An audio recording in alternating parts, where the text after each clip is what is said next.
I don't think that just because your age dictates you're willing to be accountable. That's only if you had enough circumstances in your life that made you see the value of accountability, or you had people that brought you up in that. And Mhm. I just think that personally, like, I understand that if a woman likes you, right, you get a lot of leeway. However, how long does it take for a woman to decide that she likes you? Some women find out quickly. Some women develop over time. Some women might not even like you out the gate, but over time, they'll be like, oh, this guy wasn't too bad.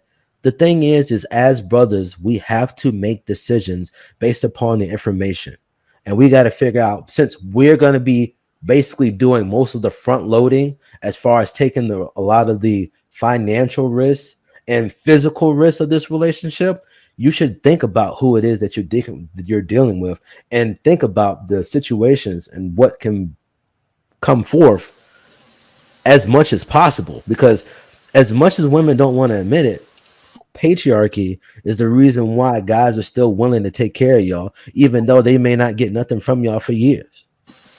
So I think that proves my point, Harrison. Like, if men are more upfront and less lenient about their boundaries from the very beginning, that risk gets mitigated because that woman is either going to mold to your leadership or she's going to be abrasive and she's got to keep it moving. Right. You know, I think. go ahead, That's Enos. why I'm that's like, why Enos. African I dudes want to be go after. winning out here in America. Too. Go ahead, Enos. So, like, that's my whole point, right?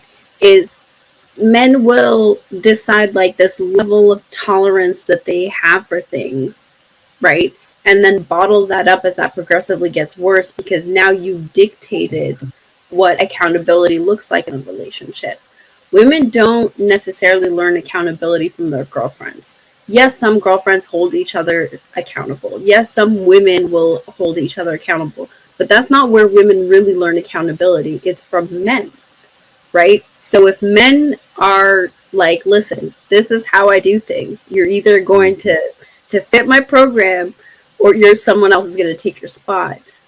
Women only have two choices. They're either going to mold to your request or they're going to keep it moving, right? Until they find somebody who they can mold to, right? Mm-hmm. Liking a man has a huge part to do with it.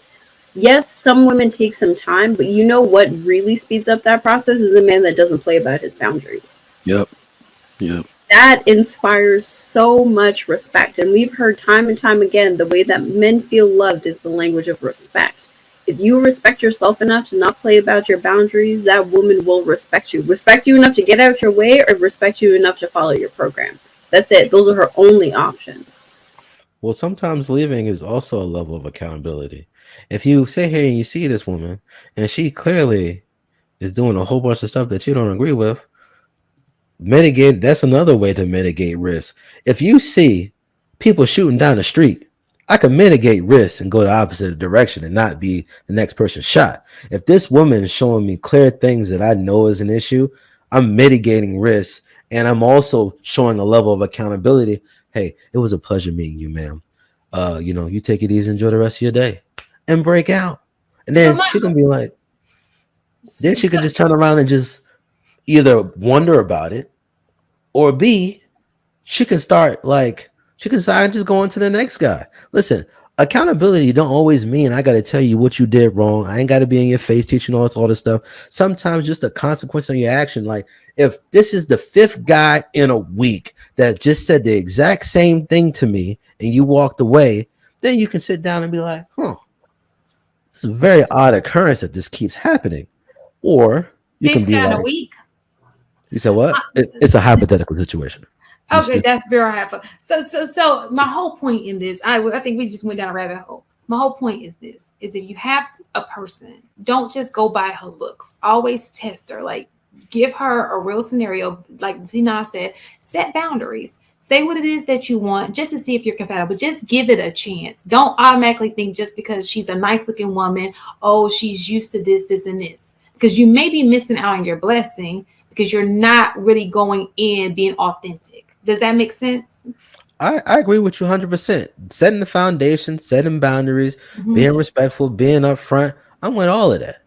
but when the rubber meets the road, what he gonna do? Oh, you already thinking negative. I can't do this. Well, this is one of the things that you said that I don't necessarily agree with. And we gotta move on. So we're gonna Okay, where you said about the point I'm out. Sometimes things don't need to be explained. You just break out.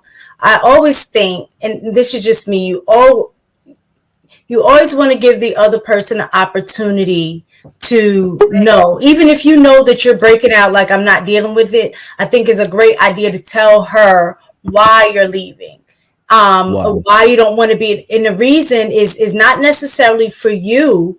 It's more so for her, because it may be a situation. Listen, like y'all were talking earlier. It may be a situation in which she's experienced where nobody has ever called her on her bullshit, so she doesn't know. So in that regard, you let her know, and then you break out. The next time she's interacting with somebody, she now at this point have some knowledge about certain behaviors that she may not have been aware of.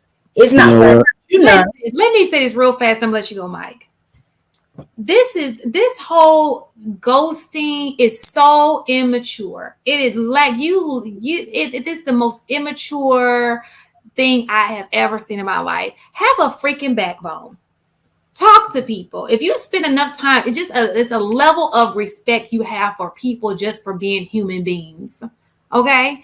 I guess I'm a teacher, so I don't mind speaking to people. Maybe that's what it is. Yeah. So if you're a teacher, if I just respect, maybe it's conditioning. Listen. If that person is not meant for you, that doesn't mean that person's a bad person. It just means she's not good for you in a romantic sense. It does not mean you got to throw the whole person away. She's a bad person. He's a bad person. Talk about it. Hey, this is just not going to work. And these are the reasons why. And then let it go. The whole, it's like manipulation in a kind of way. I don't know what y'all get out of that. I think it's just immature. It's not a mature way. Yeah, it's not a mature way to handle stuff. So I'll say this with ghosting. There's two reasons, major reasons. There's an immature reason, like you're speaking to, Shan, but there's another real reason. Women will interpret it as ghosting, but when Mistaken was talking, I find it very comical that women kind of forget who they are and how y'all behave in certain situations. When we're dating women, and I can go all the way back into my 20s, we have to realize, and the men will tell you if you ask us, it's extremely hard for women to accept rejection. It's extremely hard for women to be told no. Mm-hmm. In a situation where you're trying to figure out the best way to tell a woman you're about to reject her, most men will default to, let me just not show up.